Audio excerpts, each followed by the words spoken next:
네, 이제 성경의 핵심 진리 입문 두 번째 시간, 성경에 게시된 종말의 징조들에 대해서 살펴보겠습니다. 지금 온 세상이 난립니다. 기후재앙이라는 등, 또 러시아 우크라이나 전쟁, 이스라엘과 하마스, 헤즈볼라의 전쟁. 지금 이것들은 굉장히 중요한 단초들을 제공하고 있는데, 이러한 극심한 기후재앙으로 인해서 갈수록 이제 전 세계가 혼란에 빠질 거고요. 러시아의 우크라이나 침략은 굉장히 중요한 의미를 갖고 있습니다. 왜냐하면 대환란 이제 전 3년 반 중간에 이제 러시아의 그 왕이 이제 이스라엘을 침공하는 대장 역할을 해야 되는데, 만약에 러시아 푸틴 이 세력이 우크라이나에게 말 그대로 쳐들어갔다가 큰 피해만 보고 물러난다든가, 또는 별로 이득도 없이 손해를 보고 물러나게 되면 이제 러시아의 입지가 좁아지거든요. 그리고 나토는 더욱더 강해지고, 그러다 보면 에스겔 38장에 나오는 그 고개 전쟁이 굉장히 뭐랄까요, 이 시대에 올 것 같은데, 만약에 러시아가 참패하면 오지 않는, 또는 뒤로 한참 밀릴 수 있는 그런 상황이 됩니다. 그래서 저는 개인적으로는 어떻게 해서든지 아마 러시아가 극적으로라도 우크라이나를 승리하면서 그 지역에서 말 그대로 입김이 세지면서 동유럽이었던 공산국 국가들과 또 이슬람 아랍 세력들과 연합해서 1300년 반 고개전쟁 때 대장 노릇을 해야 되기 때문에, 아마도 안타깝지만 우크라이나가 항복을 하든지 또는 휴전협정을 할 때 땅을 지금 요구하는 대로 18%인가 뺏겼다고 들었는데, 그 땅을 포기하면서 어쩔 수 없이 이제 그대로 전쟁이 종결되면서 러시아가 입지를 탄탄하게 다지지 않을까 조심스럽게 추측을 해봅니다. 그것도 그렇고요. 또 미국에 이제 11월에 대선이 있는데 트럼프가 대선될 대통령 될 확률이 많다고 그러죠. 저는 이제 그 트럼프가 대선에 나오기 전부터 예측한 것이 뭐냐, 계시록에 나와 있는 아주 악역이 세 사람이거든요. 방금 얘기한 러시아의 임금 곱, 지금 푸틴으로 예상이 되고요. 또 두 번째는 둑불짐승, 이건 이제 기독교 연합국가의 수장인데 미국이 가장 유력한 그 둑불 나라가 될 것 같아요. 캐나다와 미국의 연합국가. 그리고 거기에 수장인 둑불짐승이 아마 트럼프만한 사람 다시 찾기 어렵습니다. 아주 계시록이 말하는 그 둑불짐승의 전형적인 모습을 갖고 있는데, 트럼프가 승리를 거두면서 대환란을 아마 들어가는 그런 상황이 되지 않을까 또 조심스럽게 예측해 봅니다. 그리고 더 중요한 적그리스도 일곱머리 열불짐승은 재생로마 제국의 통치자인데, 많은 사람들이 예상하는 것처럼 교황일 수도 있고요. 또는 그 외에 정치적 지도자, 지금 현재 유럽연합의 어떤 지도자들 중에 한 명이 될 수도 있고요. 이것은 좀 열린 마음으로 무조건 교황이다, 아니다, 교황은 무조건 할 수 없다, 이렇게 하지 마시고 좀 더 상황을 지켜보면서 이제 좀 더 지나면 아마 이제 두각을 드러낼 겁니다. 왜냐하면 1300년 반이 시작되기 전에 이미 그 정체가 어느 정도 보일 거예요. 지금 트럼프도 보였고 푸틴도 보이는 거 보니까 적그리스도 일곱머리 열불짐승도 조만간 그 정체가 살살 드러날 것 같습니다. 자, 이제 성경에 게시된 종말의 징조들을 살펴보겠습니다. 첫 번째로 이스라엘 백성들이 고토로 옛날 땅, 바로 가나안입니다. 이스라엘에 지금 살고 있는데 고토로 귀환하는 것을 볼 때에 지금이 마지막 때라는 걸 알 수 있는 가장 강력한 근거가 됩니다. 에스겔 39장 25절 29절에도 있고 36장에도 있고요. 또 로마서 11장 25절 26절도 그에 해당합니다. 지금 이것은 통곡의 벽에서 지금 이스라엘 사람들이 기도하는 장면입니다. 굉장히 사람이 없죠. 평상시에는 수백 명, 수천 명이 몰려가지고 기도합니다. 자, 에스겔 39장을 먼저 보면, 전에는 내가 그들로 사로잡혀 열국에 이르게 하였거니와 후에는 내가 그들을 모아 고토로 돌아오게 하고. 이미 에스겔에서 그 당시는 이미 이스라엘이 포로로 끌려갔다가 다시 귀환을 했죠. 그러면서 또 다시 로마 시대 AD 70년에 티도 장군에 의해서 멸망을 당합니다. 그리고서 나라 없이 떠돌다가 1948년에 벨푸어 선언과 함께 이스라엘이 독립을 하게 되죠. 그러면서 정말 놀랍게 1900년 만에 다시 나라가 세워지는 것은 인류 역사상 어디에서도 찾아볼 수 없는 엄청난 일, 즉 하나님만이 하시는 일인데, 이제 1948년 독립하기 전에 살던 사람들은 이 말씀이 믿어졌는지 모르겠어요. 근데 저희들은 벌써 이제 100년이 다 돼가잖아요. 100년 가까이 돼가잖아요. 이스라엘 백성들이 돌아온 것이 기적인데 바로 에스겔서에서는 목적이 있다는 거예요. 이렇게 나라가 없어지고 뿔뿔이 흩어졌던, 말 그대로 민족의 정체성이 없어질 수 있는 그런 절박한 상황에서 하나님이 모든 것을 조율하셔서 독일에 의해서 600만, 700만이 죽임을 당했음에도 불구하고 다시 나라가 재건되고 지금 뭐 700이었던 사람들이 900까지 늘어났다는 것 같아요. 그 한 사람도 이방에 남기지 아니하리니 그들이 나를 여호와 자기들의 하나님인 줄 알리라. 내가 다시는 내 얼굴을 그들에게 가리우지 아니하리니 이는 내가 내 신을 이스라엘 족속에게 쏟았음이라. 나 주 여호와의 말이니라. 이스라엘 백성들 돌아오게 한 목적이 뭐냐? 이제 메시아 대망 사상을 회복하는 겁니다. 그들이 2000년 전에 예수님을 메시아로 인정하지 않고 죽여버렸어요. 왜 그랬냐면 그들이 기다리고 있는 메시아의 그 상이 있어요. 그 메시아 상이 뭐냐? 바로 대환란 끝나고 대환란 끝날 때쯤에 예수님이 백마군대와 함께 심판주로 이 땅에 지상들임하시거든요. 바로 그렇게 왕권을 가지고 힘있게 돌아오는 메시아를 기다리고 있었는데 예수님은 정작 볼품이 없는 거예요. 별 볼일 없는 거예요. 그래가지고 우리는 그러한 왕을 기다리는 게 아니다 그러면서 예수님을 부인하고 십자가에 못 박아 죽여버렸어요. 그런데 이제 이 마지막 때 하나님께서 이스라엘 백성들을 다시 모으시고 이제 두 감람나무 증인이라고 하는 하나님이 강력하게 모세와 엘리야의 심령과 또 그들이 행했던 기적들이 나타나면서 전 3년 반 동안에 민족적으로 구원을 이루게 됩니다. 그게 내용이 바로 이제 그들이 나를 여호와 자기들의 하나님인 줄 알리라 그러면서 내 신을 이스라엘 족속에 쏟았다. 이 신이 뭐겠어요? 지금 교회 시대 동안에 이방인들이 받아들인 성령을 이스라엘 족속에게 다시 돌려주는 겁니다. 뭐 돌려준다는 표현이 좀 이상하네요. 아무튼 이방인들에게 향했던 성령의 역사가 이제 육적 이스라엘 백성들에게 돌아가는 거예요. 그래서 교회 시대 동안은 이방인들이 구원을 받고 대환란 때는 이제 이스라엘 백성들, 지금 현재 살고 있는 육적 이스라엘 백성들이 구원받는 시간이라고 아시면 되겠습니다. 그 얘기 뭐예요? 교회 시대 동안에 이방인의 수가 충만하게 채워지면 이방인의 구원이 끝난다는 얘기예요. 그래서 우리는 할 수만 있으면 아직 교회 시대가 문을 닫은 게 아니기 때문에 가까운 가족들과 사랑하는 사람들에게 복음을 전해서 예수님을 믿도록 독려해야 돼요. 왜? 대환란이 시작되면 믿고 싶어도 믿을 수 없습니다. 왜 그럴까요? 믿음이란 건 내가 깨달아서 지식으로 믿는 게 아니거든요. 바로 성령의 역사가 있어야만 예수님을 내 구주로 영접할 수 있습니다. 그런데 그 구원의 역사가 이방인의 수에서 이제 이스라엘로 돌아갔기 때문에 더 이상 이방인에게는 성령의 역사가 없다는 것을 말하는 거예요.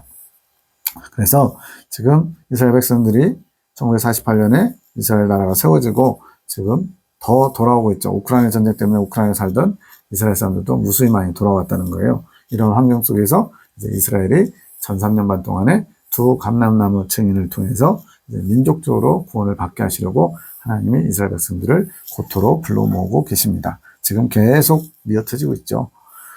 자, 두 번째 마지막 때의 징조, 천하 만국에 복음이 전파될 때 그때가 마지막 때입니다. 마태복음 24장에 이제 24장은 종말장인데 이 천국 복음이 모든 민족에게 증거되기 위하여 온 세상에 전파되리니 그제야 끝이 오리라. 예수님이 하신 말씀이에요. 예수님에 관한 복음, 즉 예수님의 십자가 죽으심과 부활, 그것을 믿는 것이 믿음이잖아요. 이 복음이 온 민족에게 증거된다는 거예요. 지금 이 말씀하실 때 불과 예수님을 믿는 사람들은 소수였어요. 이스라엘 안에서도 극소수. 그런데 그 말씀이 지금 2000년 지난 지금 오늘날 거의 다 이루어졌죠. 지금 뭐 대부분의 사람들이 다 복음을 들을 기회가 있었습니다. 뭐 북한도 그렇고 뭐 중국도 그렇고 공산권 국가도 다 들어갔죠. 그래서 천하만국의 복음이 전파되면 그때가 끝이구나 이것을 알 수가 있고요. 로마서 11장에는 형제들아 너희가 스스로 지혜 있다함을 명기 위하여 이 비밀을 너희가 모르기를 내가 원치 아니하노니 이 비밀은 이방인의 충만한 수가 들어오기까지 이스라엘의 덫은 완악하게 된 것이라. 이미 앞서 말씀드렸지만 교회 시대 동안 이스라엘 백성들이 예수님을 메시아로 인정하지 않고 버림으로써 그들이 버림받았어요. 그래서 그 구원의 역사가 이방인들에게로 흐른 겁니다. 이제 그 주역이 이제 사도 바울이었죠. 사도 바울이 지금 로마서에서 이방인의 충만한 수가 들어오기까지 어디 들어오는 걸까요?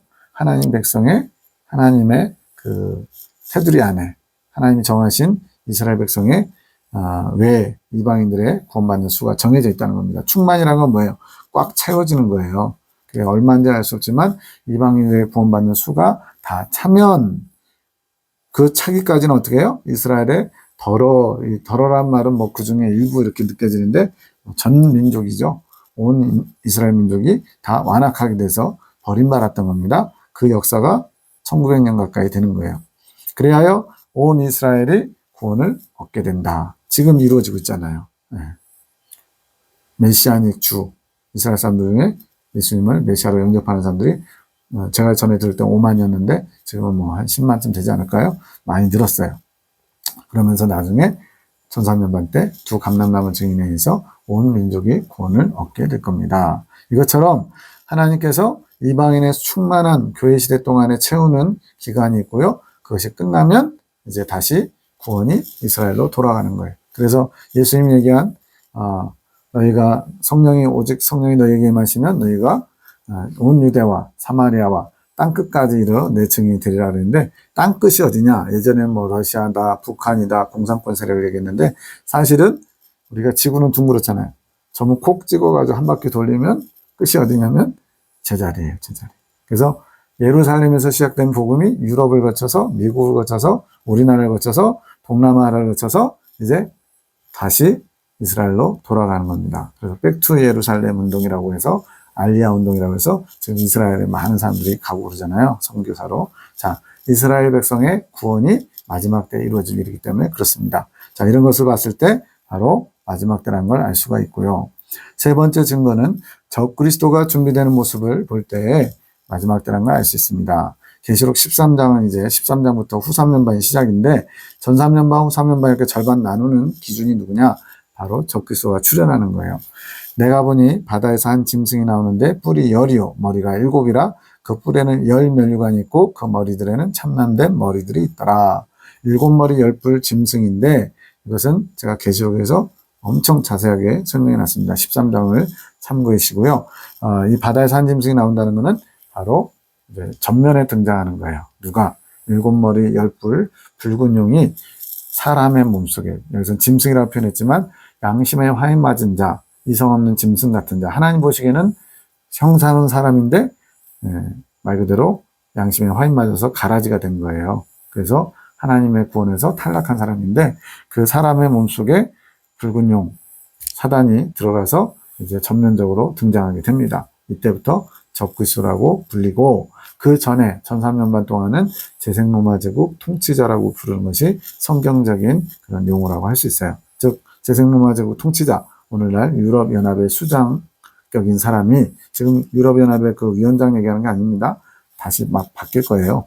그러면서 제생로마 제국 통치자가 이제 적그리스도로 후 3년반 때 등장하는데 그 계기가 뭐냐? 바로 사단이 그 안에 합일돼 가지고 이제 적그리스도로 등장하는 겁니다.